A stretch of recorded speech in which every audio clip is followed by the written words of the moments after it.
Man, if I had to use one phrase, it would be that there's beauty in the struggle. That, we're in Alpine, so we are, the closest place we play would be Hardin-Simmons, which is like 4 to 5 hours away. And so, coming out here, I didn't know where Alpine was, I didn't know like what Alpine was, I didn't know what Sul Ross was, anything. And then I get out here, and then quickly, when you get into the season, you realize like, dang, we got to travel everywhere. Everywhere we go is far. And granted, everyone that comes to us has to travel a long way too, but anywhere we go, it's just going to be a long ride. And so it was just like, man, like, is this really what you want kind of deal? Like, this college basketball thing, is this really what you want? Are you willing to sacrifice sleeping on a bus all day, showing up practicing until 11 o'clock at night, and then getting up and playing at 3 o'clock the next day, and then having to miss out on, an extra class more than what a player at UT Dallas or UT Tyler would, because they're so much closer to everything. And so there's definitely just beauty in the struggle with the entire college basketball experience, but I wouldn't trade it for anything.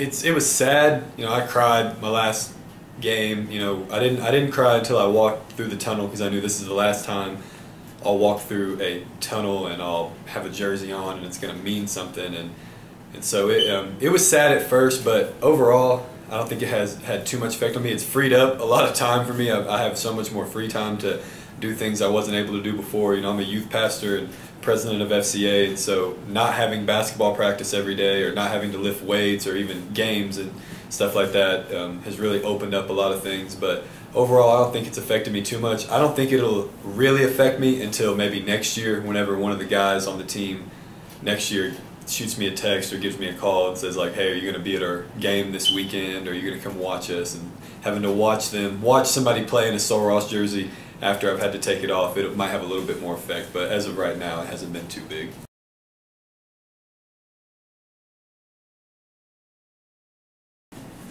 Man, being a youth pastor, I get a chance to connect with younger kids all the time.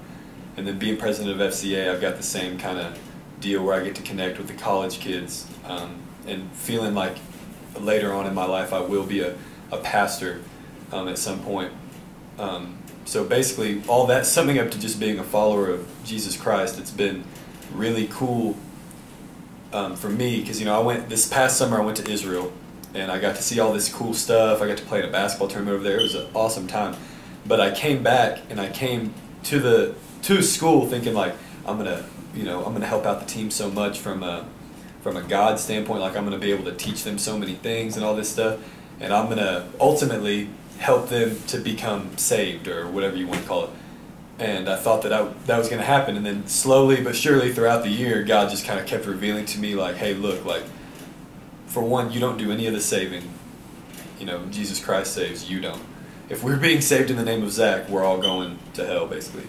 And so being able to just be there for those guys and be a light for them, and the main thing that I took from it is that it was that right there, like, you can't help out everybody. You're not going to all, everybody wants to help everyone, and I understand that. I think that's a great deal, but sometimes you're not meant to help out certain people. Sometimes God's got other people planned in their life that are going to help them and show them what they need to know.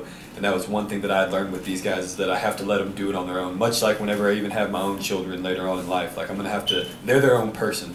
I can't control them. I can only control the things I can control. One of my mentors from back home, Coach Berkman, he coached high school basketball for like 30 years. He was my boss at a car wash that I worked at. And he used to tell me that all the time. You can only control what you can control. You can only control what you can control. And I didn't really understand it at the time. Working at a car wash, it's just like, hey, I'm controlling this sponge, and that's all I know. But coming out here and playing college basketball, I really learned that my senior year. Like, I can literally only control myself. I can only control what I'm doing in my actions. And so, but being able to live through that with all those guys and learn and go through those growing pains with all those guys was awesome. The power of recency. I'll never forget anyone from my senior team. My sophomore and junior year out here. I'll remember all those guys, and I have stories about them, and it was a fun ride. But that senior year, with everything that we went through, with all the stuff that went on during our senior year, from not being able to make the playoffs, which had nothing to do with us, but because of other things, and then with coaching changes and all this stuff, like it was just for sure a fun ride, and I wouldn't change it for anything. I think that if I could do it all over again, I'd do it the exact same way, even with all the losses. And for sure, as a whole, I just took that I can only control what I can control, and that it was for sure one of the most fun things I've ever done in my life.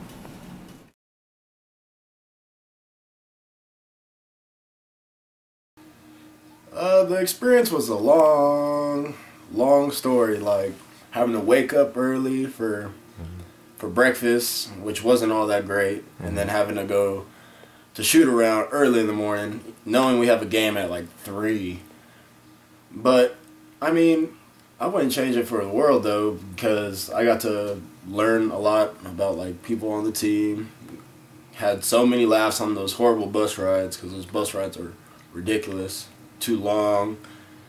I'm long, so I don't fit in the bus. So, yeah, that's about the experience, basically. The road, yeah, it affected my studies a little bit. I mean, having to try to find the closest place you can get Wi-Fi. Even though we had Wi-Fi on the bus, you couldn't really do all that much. But I mean, I got my work done. It was kind of hard at first, but once you kind of get the hang of it and know what you got to do and set limits for yourself and know when to do your homework on the road, it gets easy after a while.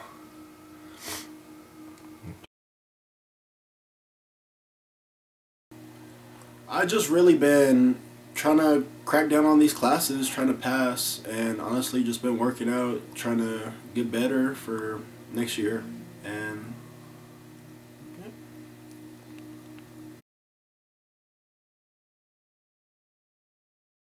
I've taken a lot. I actually got to learn like game time experience, because I actually got a lot of playing time this year. I actually got to start, and those experiences in game kind of benefit me in the long run, like next year, because I'm already gonna know like the competition. I'm already gonna know like what's expected of me and what people have to follow by. And also, like, there was a lot of negative stuff on the team, but with that negativity brings positivity. Like, I learned from what people be like arguing about and whatnot, and honestly just having to like bring that in, absorb it, and then having to take it to next year and make sure like none of that stuff is on the team at all.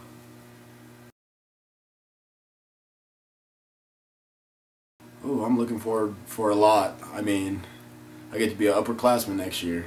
Yeah. And with this new coach bringing us a whole new system, and we just have to learn it and crack down on it and get it straight, because next year's going to be a heck of a ride, because we're honestly just trying to win games and win a national championship. And honestly, I just can't wait, because it's just one more step to being a senior and then graduating and then taking my life onto a different path. But I mean, basketball, I still have it for 2 more years, and I'm going to try to make the best of it. I'm going to miss all the seniors, honestly. I got real close next to all of them, learned everything about them. And I'm going to miss like the little things, like the bus rides, all the jokes. Everyone used to roast on each other. We used to even roast on Coach, and it was unbelievable. Like, I don't think any other team had as much fun as we did, and I would not change it for the world.